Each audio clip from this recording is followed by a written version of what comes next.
Duka pasti bertepi, roda kehidupan terus berputar. Tapi satu yang akan terus tertanam. Semangat ini tak akan pernah mati. Kita semua adalah manusia biasa. Tapi genggaman tangan kita sangat berarti bagi mereka. Satukan cinta kita. Mercy membangun Rumah Sakit Indonesia di Mrau, Rakhine State, Myanmar dalam rangka membangun diplomasi kemanusiaan. Peduli untuk kemanusiaan yang lebih baik. Seorang project manager dari rumah sakit yang kita bahas dari tadi dengan Dr. Yogi juga udah tahu kebayang seperti apa, bukan? Nah, beliau ini akan menjelaskan banyak hal yang akan menghantarkan kita kepada rasa yang sesungguhnya. Jadi kita nggak pernah ngerasain nih, apalagi di usia-usia kita yang belum hanya tahu bahwa rumah sakitnya udah jadi gitu kan. Nah, beliau akan nyampein sehingga kita bisa rasakan. Kita mencoba untuk kilas balik sejenak. Mudah-mudahan beliau masih sangat semangat untuk menjelaskan hal-hal yang sensitif malah. Di saat tim kedua, tim waktu itu datang, Dr. Yose juga sudah mengokekan tanahnya dan beliaulah orang yang dipercaya untuk menjadi pemimpin dalam membangun rumah sakit di Myanmar. Om, unik sekali foto ini. Sangat unik. Semua bersarung, ada Yai Ikhwan dengan celananya dan jaket dengan Indonesianya. Ya, betul. Sebelum ini terjadi kan udah jalan nih Om ya. Ya. Apa yang Om lakuin Om? Lagi-lagi Om mengambil peran penting selain di Gaza. Iya. Tadi disampaikan bahwa misi sebelum saya datang, presidium dan tim, Ya. sepertinya sudah ada kesepakatan tentang lahan. Ya. Kemudian ada mimpi-mimpi di situ bahwa lahan seperti ini ada di sebelah sungai yang cukup besar. Kemudian di depan lahan itu ada jalan dan depan jalan itu ada calon airport. Oke, calon. Sedang dibangun. Ya, Dibangun. Jadi masa depannya bagus. Ada airport di belakang kita bisa bangun port kecil untuk transportasi air.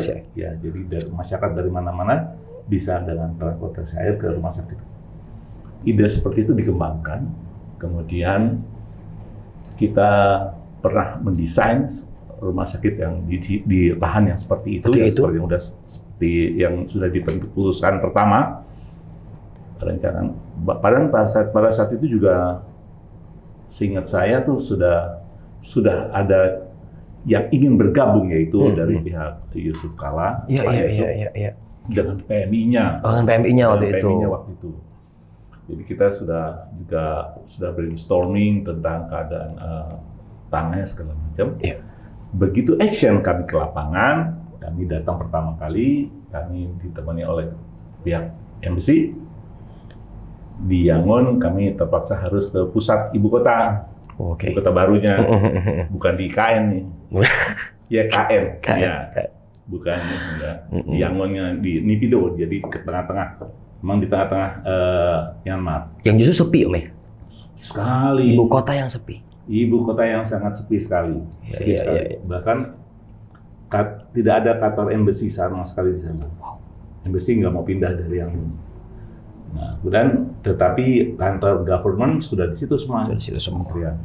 Karena kita keterlibatan dengan Kementerian Rumah Sakit ya, jadi kesehatan. Kesehatan lah di sana. Ya, kita ke sana dengan Pak Farid, saya dengan tim ke sana, didampingi staf kedutaan.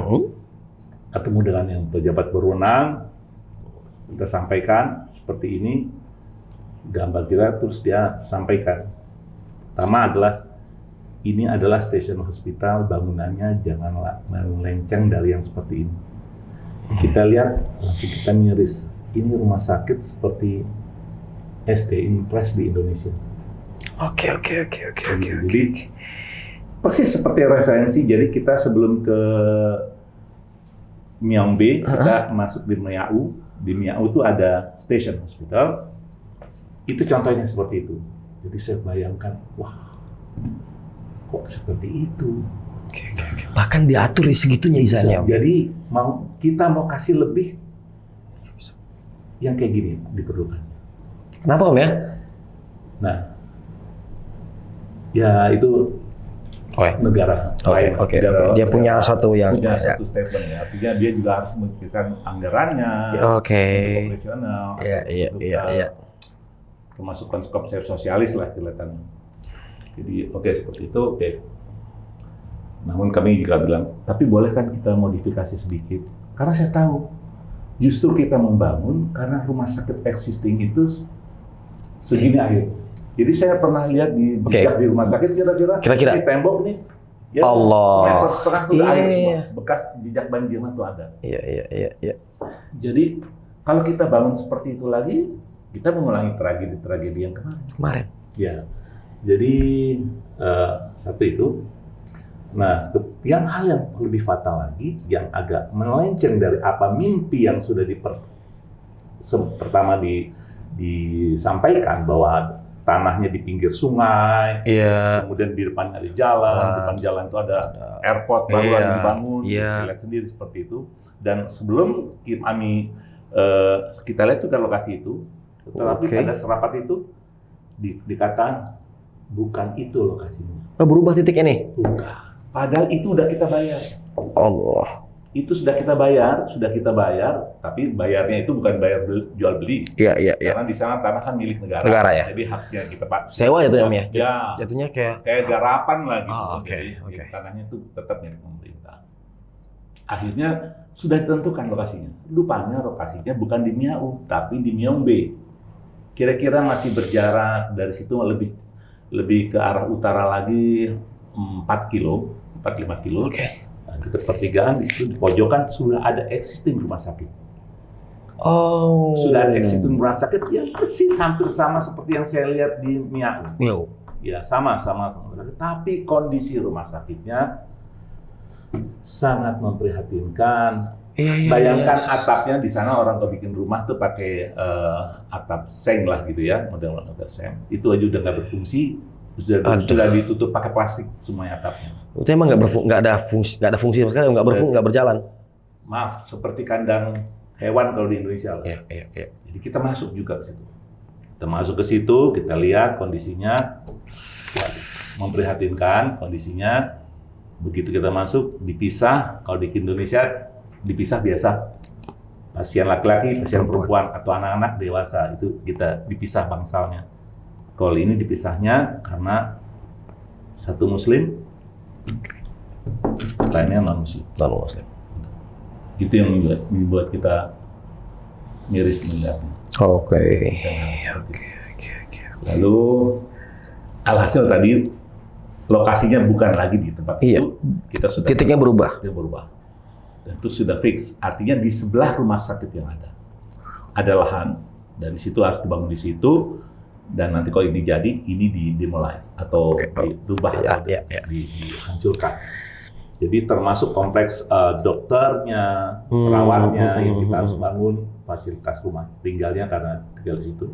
Ingat rumah station hospital standarnya maksimal dokter hanya ada 2 dokter umum dengan 4 atau 6 suster. Ya. Jadi kita mendapatkan fasilitas itu supaya mereka tinggal di situ. Kita buatkan rumahnya. Jadi kita rencanakan gitu. Nah, kami tidak mau membuat standar seperti itu. Nah, kita bisa lihat di situ, Pak Putra, kita lihat ini ada yang tingkat di atas. Iya, ini kan di level 2 ya jadi Om ya. Itu tidak direncanakan untuk apa-apa. Jadi layout di lantai 1 sesuai dengan kebutuhan dia sudah kita benerin, tapi saya bikin tempat di atas karena sering banjir, guys. Iya, yang tadi sampai ke sini nih. Iya, jadi evakuasinya ya entah dipakai buat administrasi, entah apa, silakan. Iya. Tapi kita nggak planning itu untuk bagian dari kebutuhan rumah sakit dia pada saat itu sesuai standar dia. Karena kita tidak bisa bebas untuk nggak seperti di Gaza. Di Gaza kami memberikan masukan, kita mau jenis rumah sakit traumatologi, kita perlu ruang theater Yes. seperti Yes, ini yang banyak kesekian, connecting room-nya yang harus kita diukur. bebas desain. Ya, Kita sampai ya, gitu. ya. Di sini enggak. Di sini beda bahwa sudah ada bangunannya, tipikalnya layoutnya pun ada seperti ini. Wow. Jangan buat di luar seperti ini.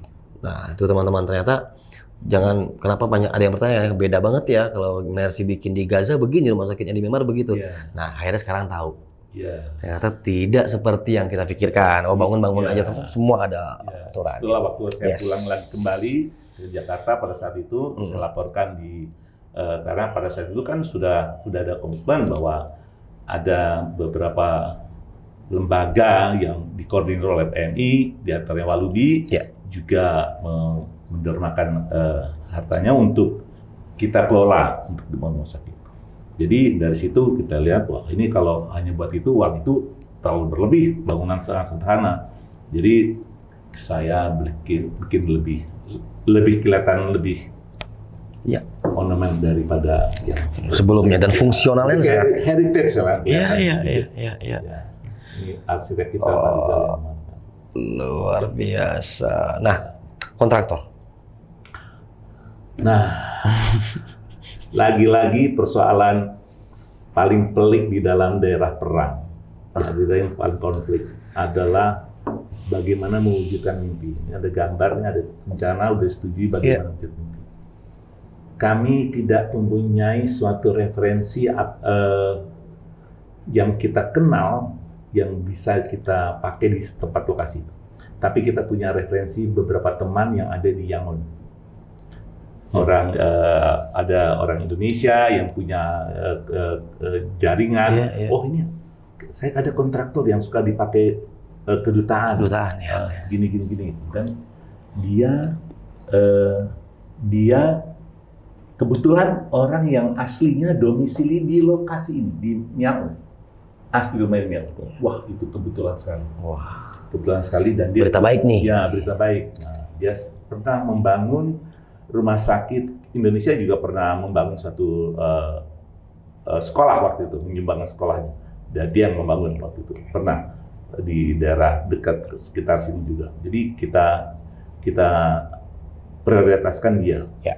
Tapi sebelumnya kan kita menyelesaikan dulu infrastrukturnya. Jadi persoalan pertama adalah di situ banjir. Air selalu naik di saat Curah hujan tinggi. hujan tinggi. Saya harus reclaim dulu. Saya naikkan, saya uruk. Ya, jadi saya bikin pagar keliling dan saya uruk. Saya tinggikan elevasinya.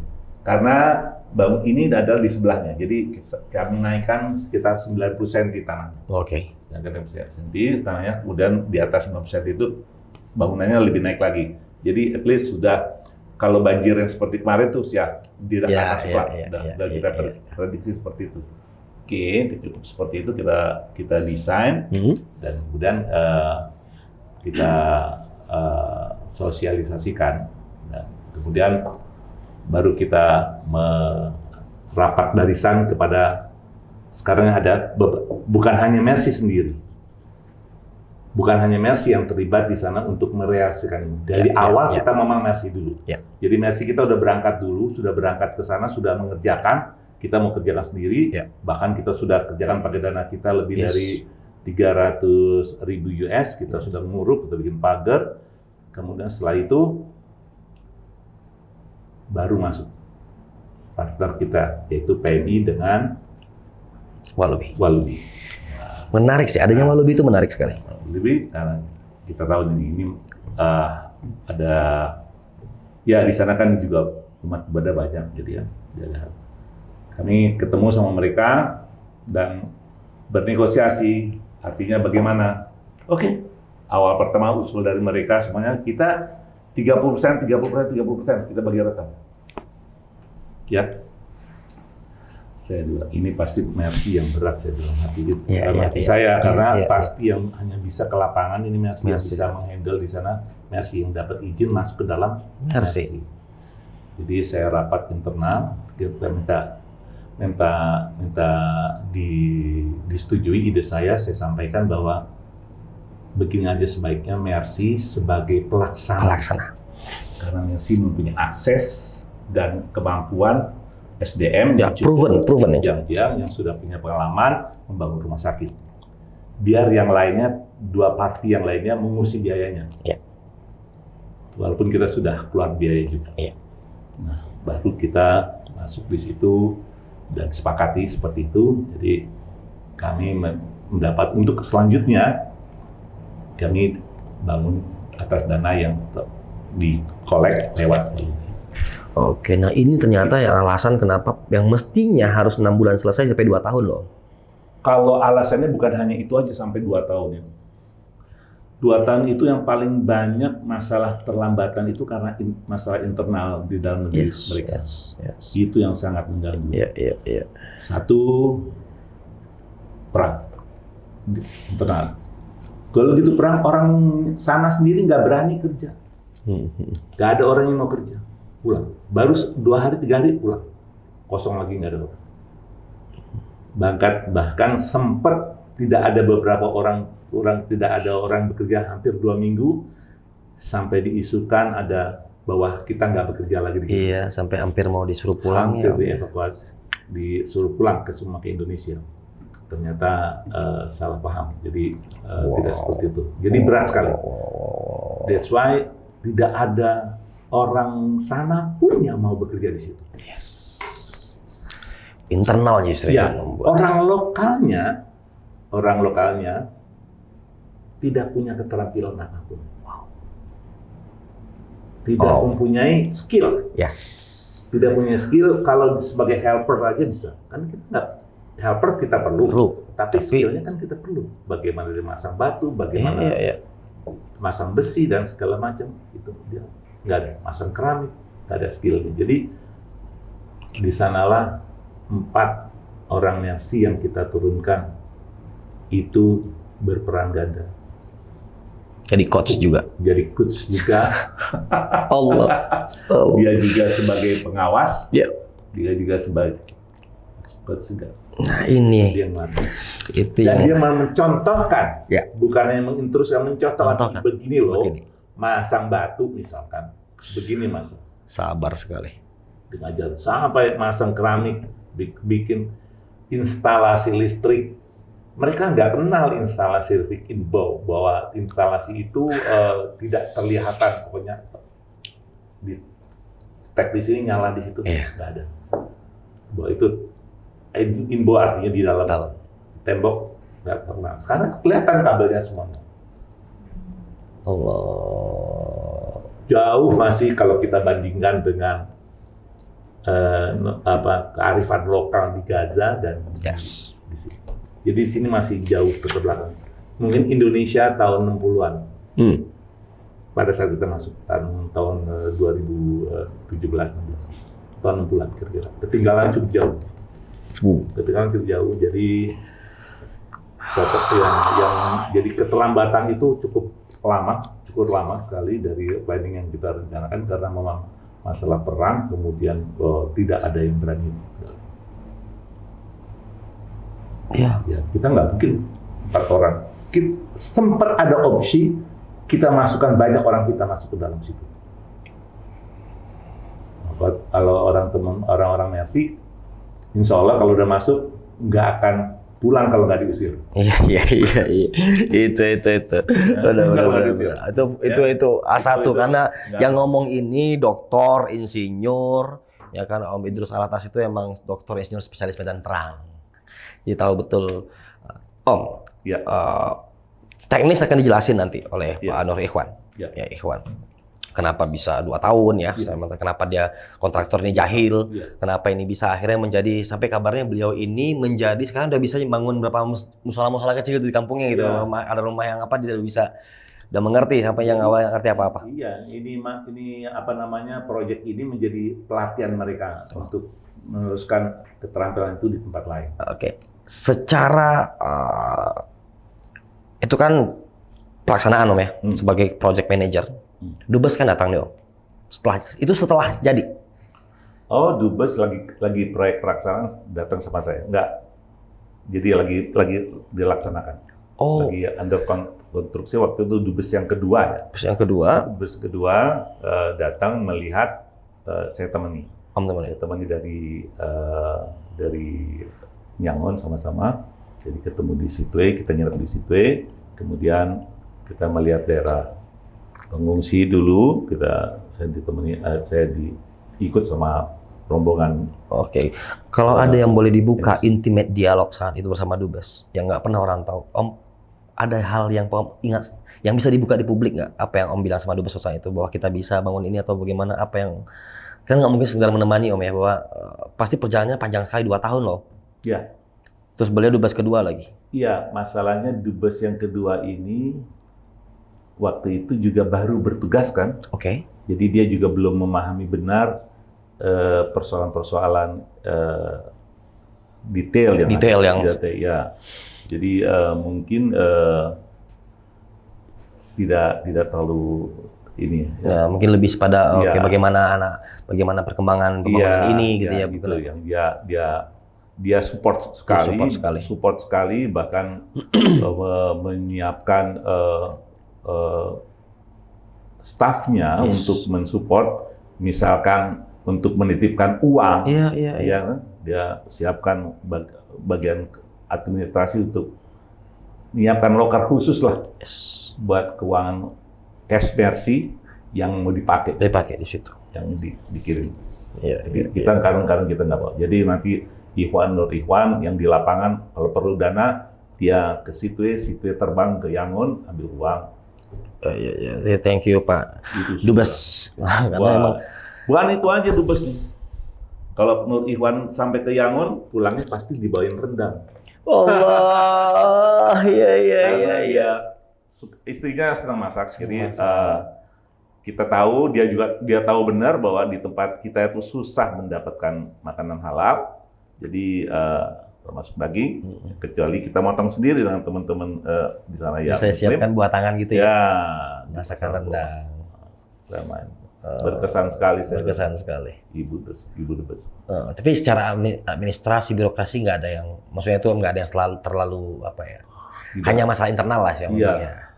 Jadi di mana-mana alhamdulillah setiap Mercy hadir di negara-negara lain itu juga pihak kedutaan selalu support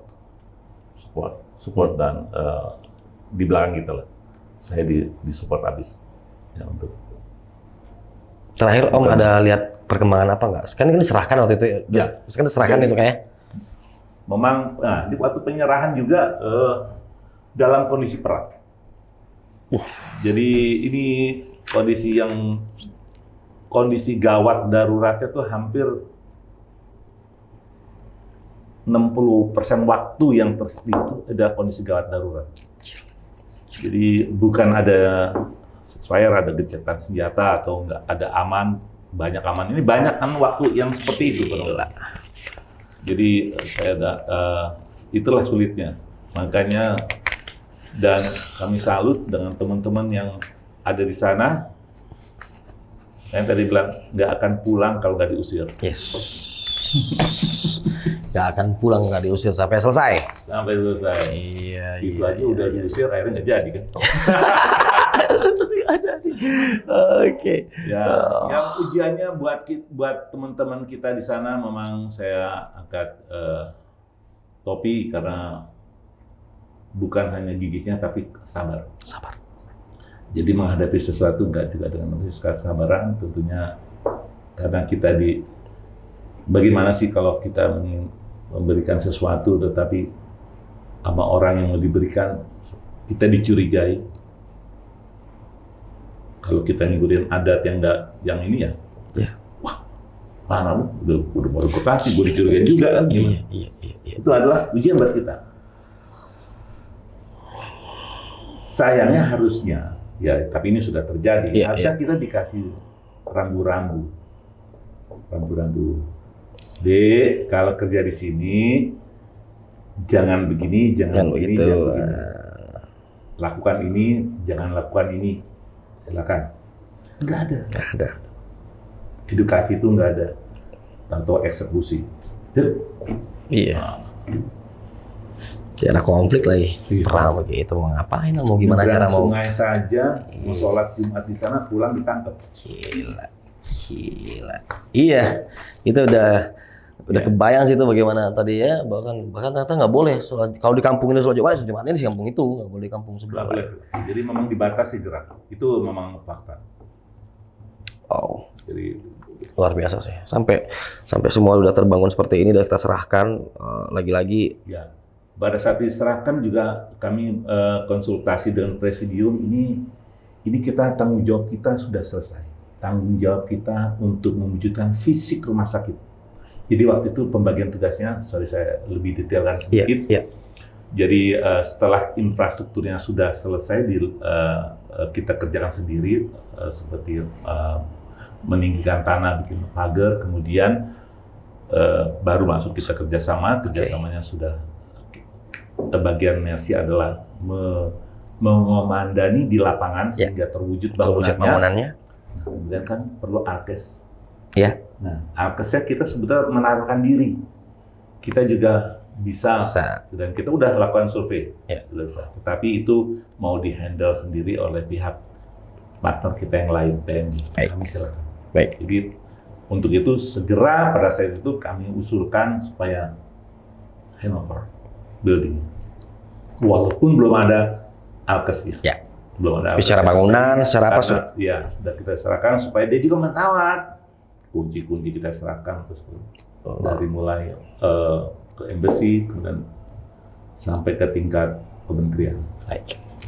Wow, luar biasa. Nanti nextnya kita akan bahas dengan Dr. Yogi, Dr. Ben. Ya. Tapi inilah lagi-lagi Om Idrus sebagai project manager berhasil mewujudkan mimpi banyak rakyat Indonesia yang terlibat, Om. Ya, makasih banyak buat semua volunteer yang udah, kita nggak tahu lagi ya mau ngomong apa, capek, ngantuk, tidur, belum makan seperti apa di sana, dan seperti biasa lah medan konflik, dan terutama para donatur yang percaya bahwa masih mengingat Mercy dalam setiap humanisme kemanusiaan ini, dan lagi-lagi ini bentuk nyata. Jadi rumah sakit ini, Om dan teman-teman mampu memfaktualkan yang abstrak selama ini buat anak muda ya, bahwa ternyata Pancasila itu ada. Iya. Ternyata toleransi itu begini. Iya. Dan ini tidak hanya sekedar hafal sila 1, 2, 3, 4, 5, dan ini sudah terwujud. Iya. Makasih banyak, Allah yang balas segala kebaikan. Bagi kita seperti arahan presiden kita bahwa ini adalah proyek diplomasi sosial kemanusiaan, diplomasi kemanusiaan. Wow. Jadi dia perlunya kita sampaikan bahwa kita hidup di tanah yang sama, jadi harus kita berbagi. Ya. Itu dia. Mercy telah mewujudkan arti Pancasila itu. Kalau ada yang bilang Mercy radikal, parah sih. Genggaman tangan kita sangat berarti bagi mereka. Satukan cinta kita. Mercy membangun Rumah Sakit Indonesia di Meraú, Rakhine State, Myanmar dalam rangka membangun diplomasi kemanusiaan. Peduli untuk kemanusiaan yang lebih baik. Yang lebih baik.